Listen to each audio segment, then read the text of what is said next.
Vamos continuar analisando textos dissertativos, porque nós já sabemos, são os mais cobrados nas provas. Então, nós vamos continuar na dissertação, nessa tipologia.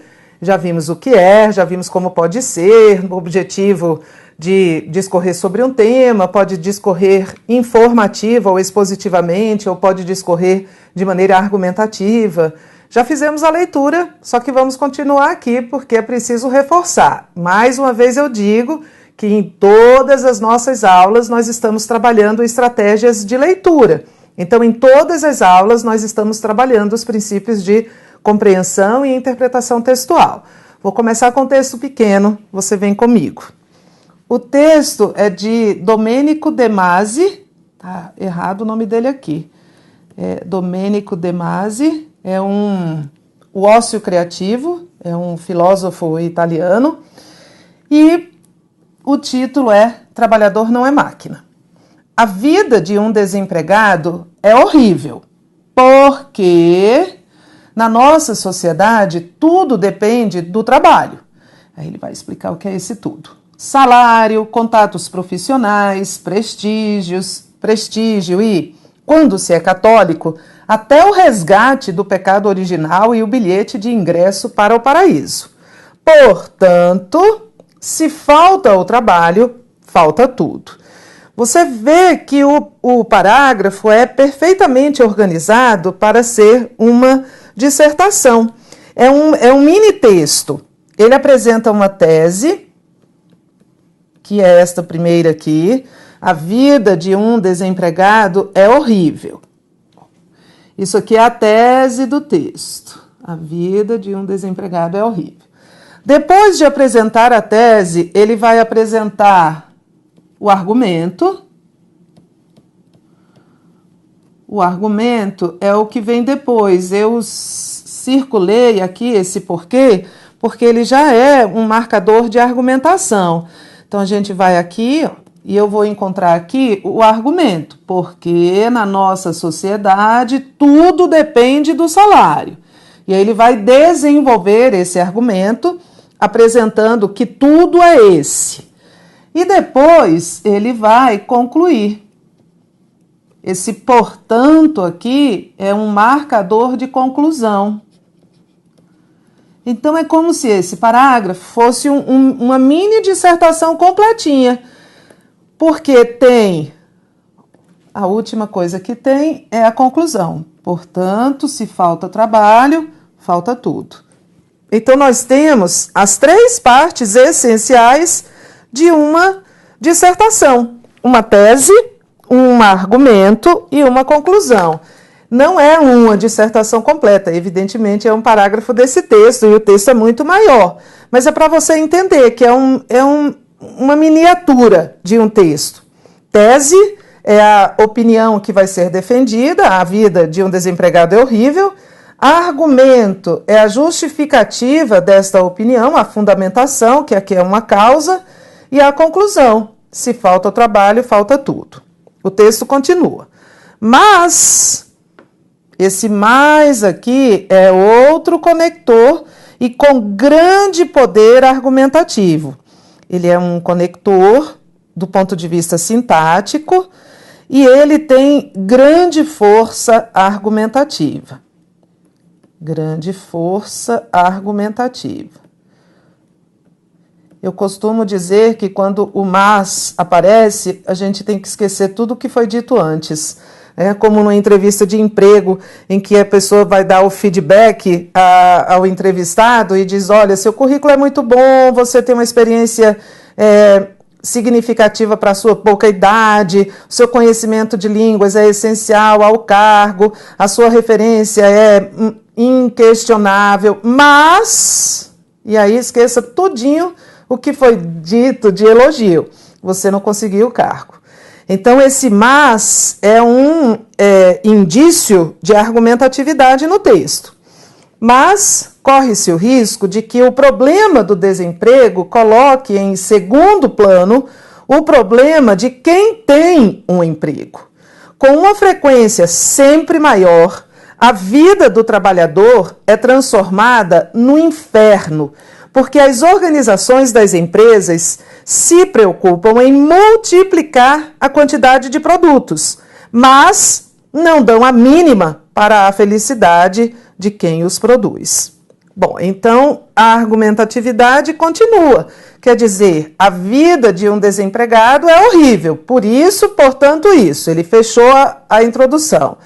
Mas a vida de quem tem emprego também pode ser um inferno, porque as empresas estão preocupadas com a produção, mas não estão preocupadas com a felicidade de quem produz. Então, é um texto de natureza dissertativa argumentativa. Vamos para a questão? Marque a alternativa correta.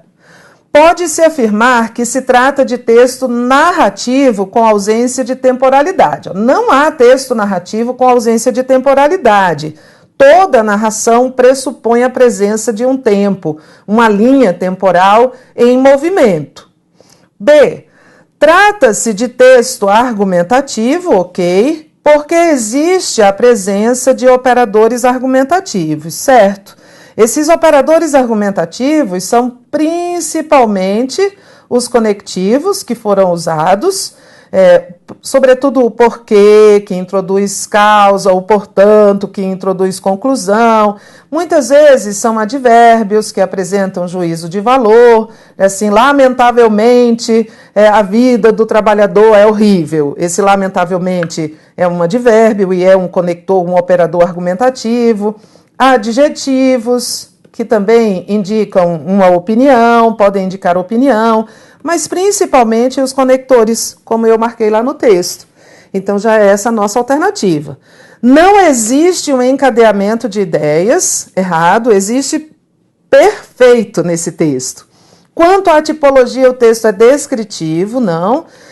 Um texto descritivo vai descrever um objeto, né? Um objeto concreto, pode ser coisa, pessoa, cenário. Quando se trata, não se trata de texto argumentativo. Já marquei errado, né? Porque esse item aqui está contradizendo, o item E está contradizendo o B, porque não há evidência de palavras que nomeiam ideias e conceitos. Não, tá aqui. Alternativa A. Alternativa B é uma argumentação e esses marcadores ou operadores argumentativos são os conectivos que foram sublinhados no texto. Tereza, vamos falar mais sobre tese, argumento e conclusão? Vamos. É assim, ó. Para falar sobre um assunto, você deve delimitá-lo.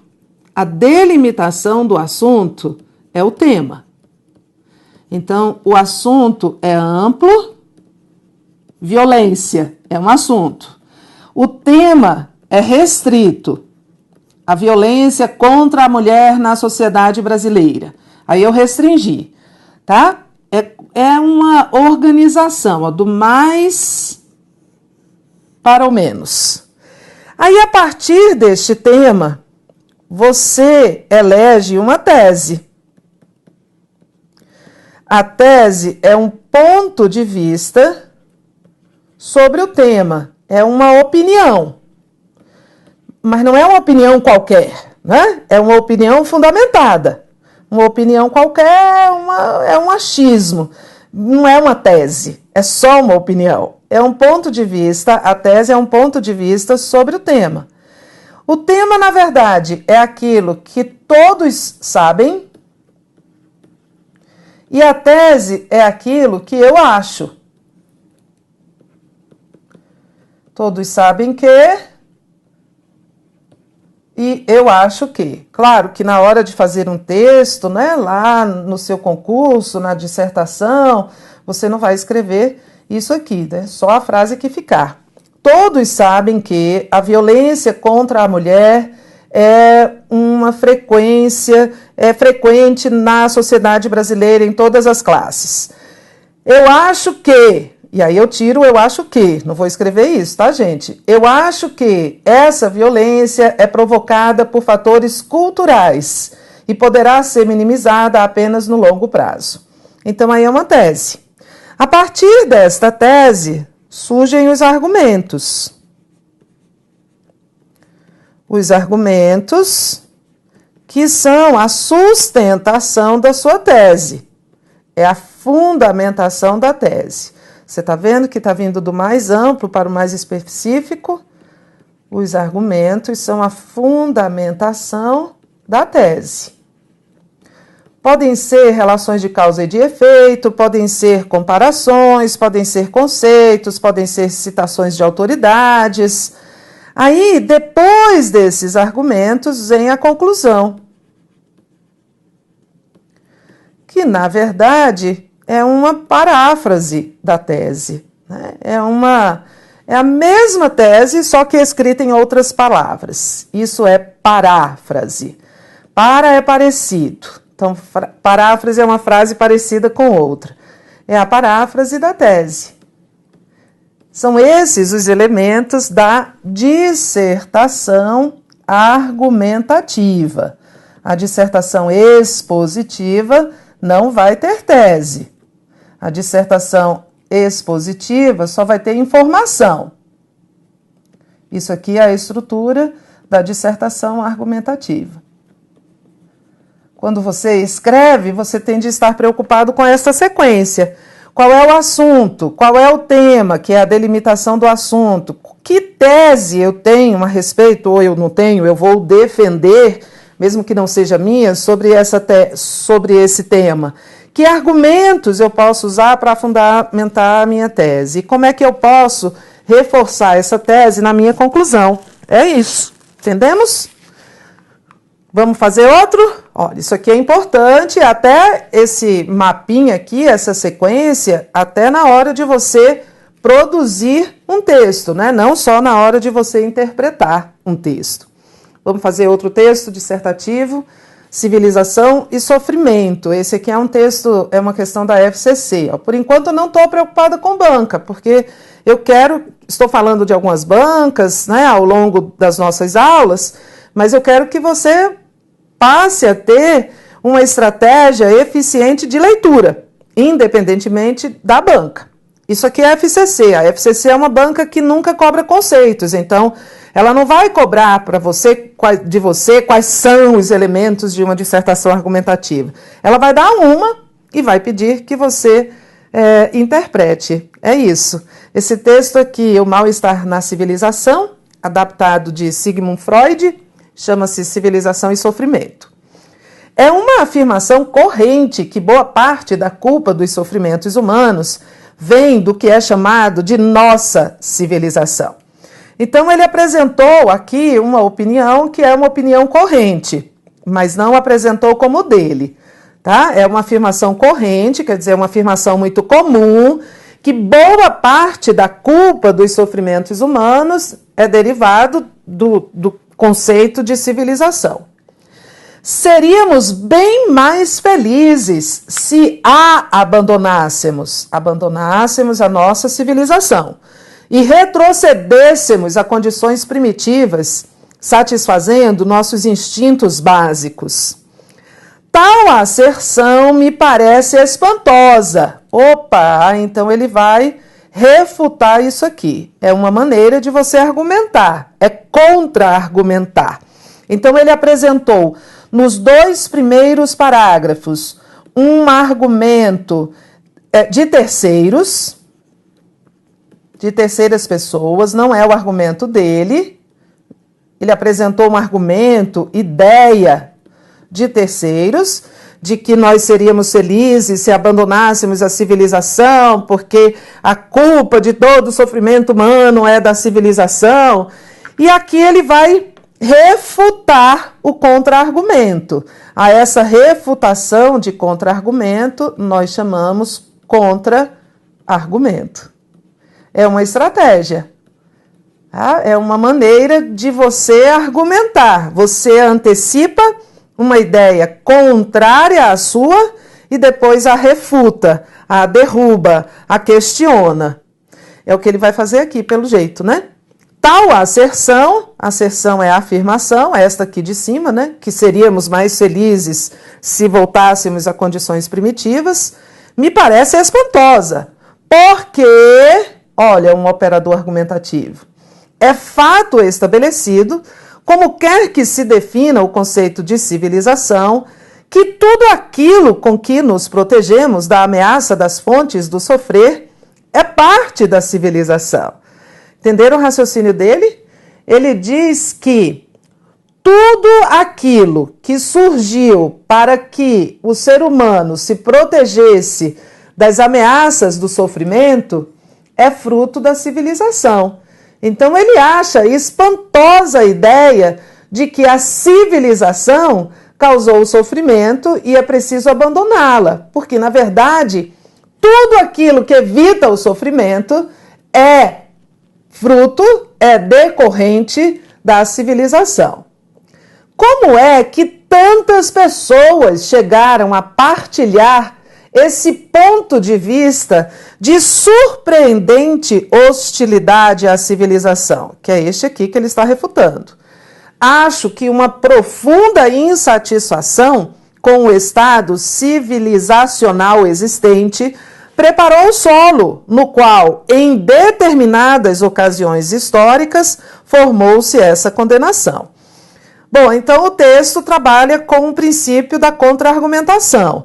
Ele apresenta uma ideia com a qual ele não concorda, da qual ele discorda, que que o sofrimento o sofrimento humano é decorrente da civilização, e nós, se não quiséssemos sofrer, deveríamos voltar ao mundo primitivo, e ele diz que essa hostilidade à civilização, ela é espantosa, porque, na verdade, o objetivo da civilização foi proteger da ameaça do sofrimento. Tudo bem? Tem uma antítese aqui, tá bem? É uma ideia, é uma tese, e ele dá uma antitese. Olha de onde vem a palavra antítese. Há uma tese, né? A civilização provoca nosso sofrimento, e ele dá uma antitese ou uma antítese. Na verdade, a civilização veio para nos proteger do sofrimento. Vamos lá. Como é FCC, a gente não vai encontrar nenhuma teoria, é só a sua capacidade de entender o texto, que é, na verdade, o que a maioria das bancas quer.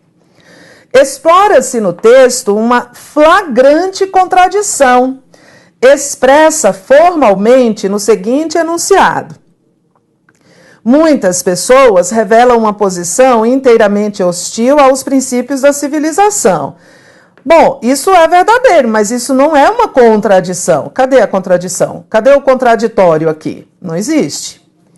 Destinada a nos proteger dos sofrimentos, a civilização é, por vezes, inculpada do nosso sofrer. Aqui é uma contradição. Inculpada significa que é atribuída a ela a culpa. Não é isso que ele está dizendo? Então eu tenho uma contradição. A civilização nos protege dos sofrimentos, mas muitos atribuem a ela a causa do nosso sofrimento. Já essa é a nossa resposta. C. Em determinadas situações históricas, há quem se insurja contra o estado civilizacional. Não que aqui também não há contradição. Eu estou atrás de pares de opostos. Aqui, ó. Proteger e culpada.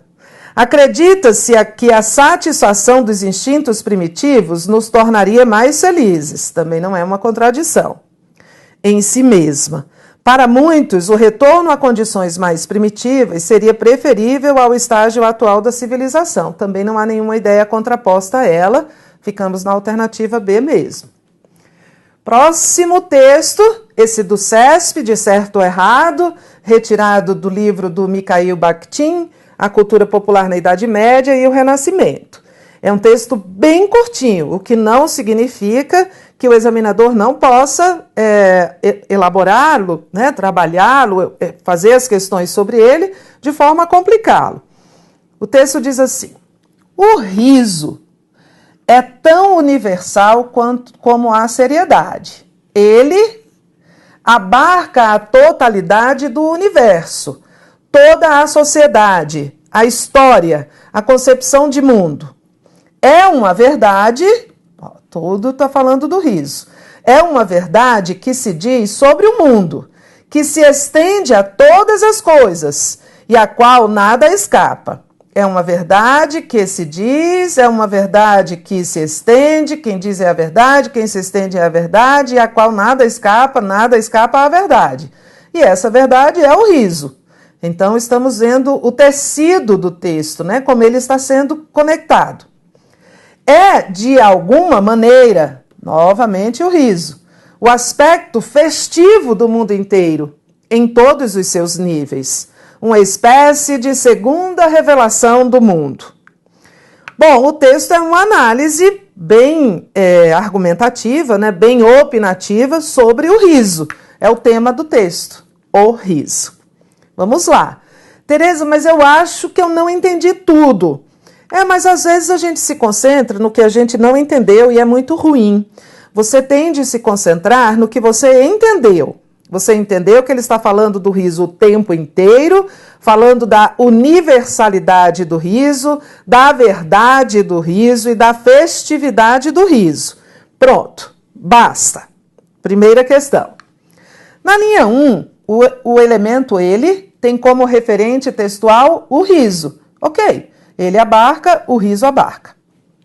Na linha 4, a oração que se estende a todas as coisas é empregada com referência ao mundo. Não, eu até puxei a setinha aqui. Ó.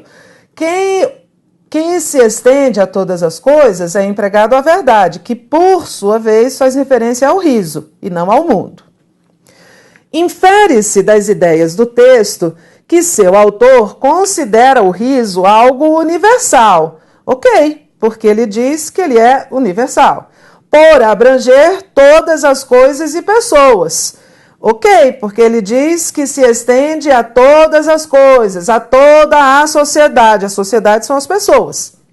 E o aspecto festivo do mundo todo. E o aspecto festivo do mundo inteiro. Ele disse aqui. É textual, tá certo. Mas, Tereza, ele disse, infere-se das ideias do texto que... mas a gente já falou que isso aqui a gente não vai levar muito em consideração.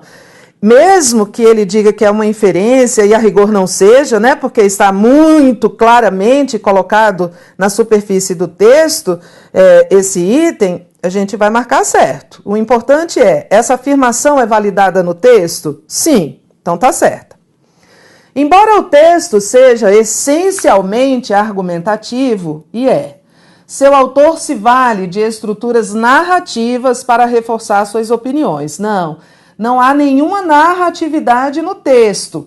Para ver narratividade no texto, eu preciso da presença do tempo, né? Ou melhor, da progressão do tempo. Ele poderia até ter feito isso, trabalhando, por exemplo, como o riso era visto na Idade Média e depois como o riso passou a ser visto no Renascimento, no mundo contemporâneo. Se ele tivesse buscado essa linha temporal, o texto teria uma marca de narratividade. Mas se não há essa referência, nem essa progressão temporal, eu não posso falar de estrutura narrativa. Questão 5, para fechar o texto. Apesar do mesmo grau de universalidade atribuído pelo autor do texto ao riso e à seriedade, vamos já voltar? O riso é tão universal como a seriedade. Então é o mesmo grau, não é? Um grau comparativo de igualdade, tão universal como a seriedade. Tem o mesmo grau. Se o trecho, o riso é tão universal como a seriedade, fosse reescrito como a seriedade é tão universal quanto o riso, as estruturas sintáticas e argumentativas do texto seriam prejudicadas. Vamos continuar a ler, porque o texto é um todo, então não é só essa parte. O riso é tão universal, vamos trocar? A seriedade é tão universal quanto o riso. Ele abarca, não é? Porque, na verdade, eu ia ter que mudar toda a estrutura. A seriedade é tão universal quanto o riso, eu estaria aqui dando muito mais ênfase à seriedade do que ao riso. Então, eu ia ter de mudar tudo. O que o item está dizendo? Que, apesar de terem o mesmo grau de universalidade, Se o trecho fosse reescrito, as estruturas sintáticas e argumentativas do texto seriam prejudicadas. Seriam, né? Porque não é só esse trechinho. Quando eu digo, mesmo se fosse só o trechinho, o riso é tão universal como a seriedade, eu estou falando do riso. A seriedade é só um apoio. E se eu disser a seriedade é tão universal como o riso, eu estarei falando da seriedade, que é o meu sujeito da oração principal. E aí eu vou mudar a ênfase, vou mudar tudo. Então, como ele diz que haveria prejuízo das estruturas sintáticas e argumentativas, que é o próprio tema do texto, o item está certinho. Certo? Vamos para a próxima. Mais um para a gente concluir esse módulo de argumentação.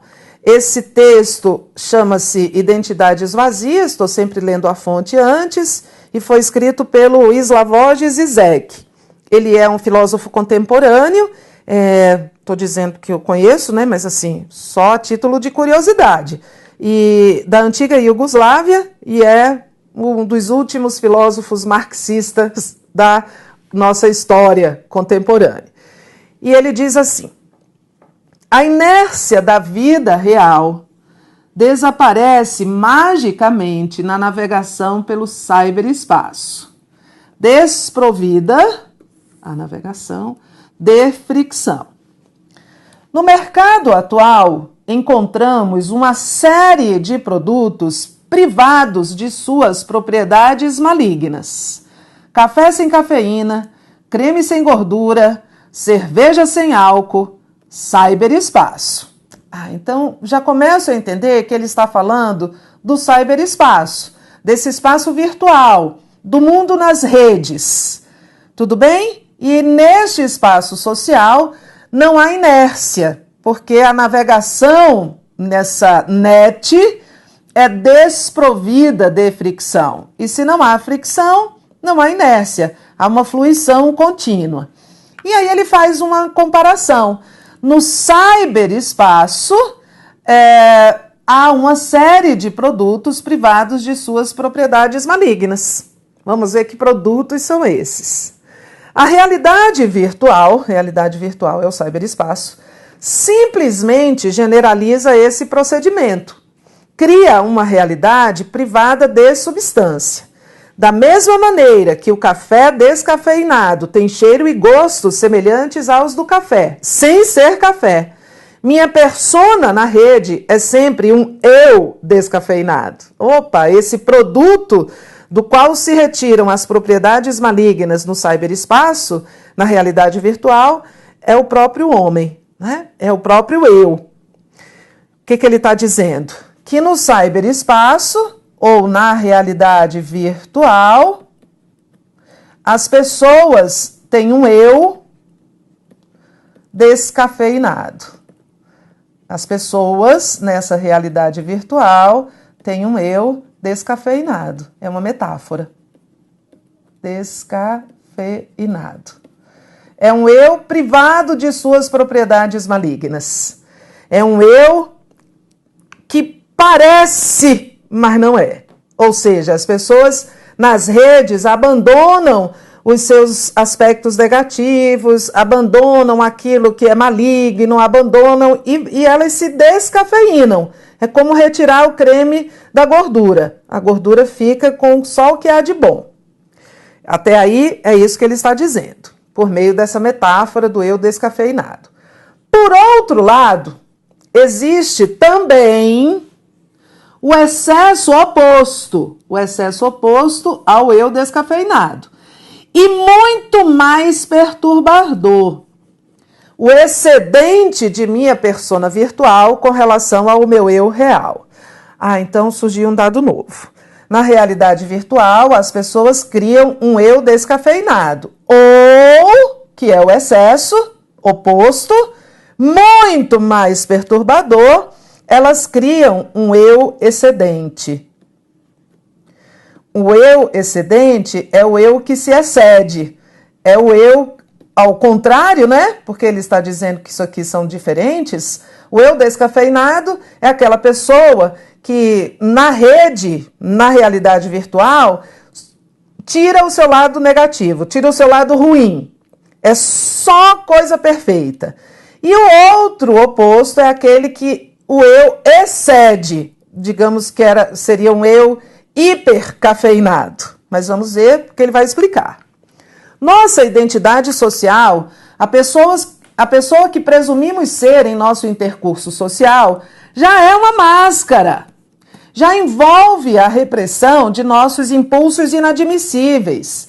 E é precisamente nessas condições de só uma brincadeira, quando as regras que regulam os intercâmbios de nossas vidas reais estão temporariamente suspensas, que podemos nos permitir a exibição dessas atitudes reprimidas. O que ele está dizendo? Que no mundo real nós usamos máscaras porque somos reprimidos. Os nossos impulsos são reprimidos. E aí, no mundo virtual, nós tiramos essas máscaras, porque nós podemos nos permitir a exibição dessas atitudes sob a alegação de que é só uma brincadeira. Então as pessoas excedem. O fato de que eu perceba a minha autoimagem virtual como simples brincadeira permite, assim, suspender os obstáculos que usualmente impedem que eu realize meu lado escuro na vida real. Meu id eletrônico ganha asas dessa forma. O id é um conceito da psicanálise, né? É o lado mais primitivo do homem, este que nós precisamos reprimir no dia a dia na sociedade. E aí ele diz que na rede, porque eu tenho essa justificativa de só uma brincadeira, eu dou vazão ao meu instinto. E o mesmo se aplica aos meus parceiros na comunicação via cyberespaço. O que ele está dizendo? Se eu faço isso, os meus parceiros também podem fazer. Todo mundo pode criar uma identidade que não seja a sua identidade real, que seja ou descafeinada ou hipercafeinada.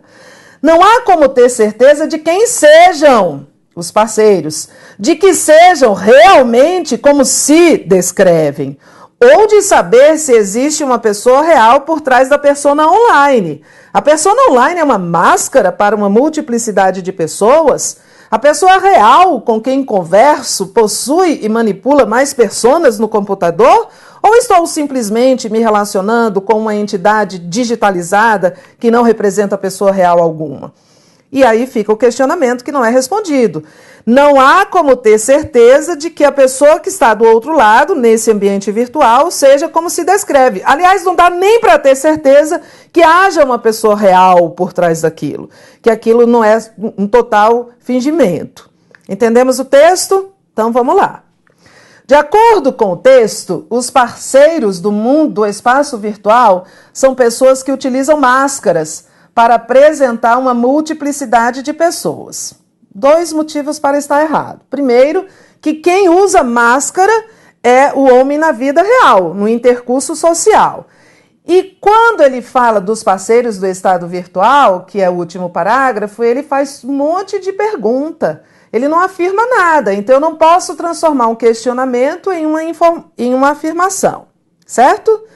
2. Para o autor do texto, é mais preocupante a situação em que pessoas se valem do espaço virtual para extrapolar sua identidade real que aquela em que o utilizam para escondê-la, certo? Esse momento aqui.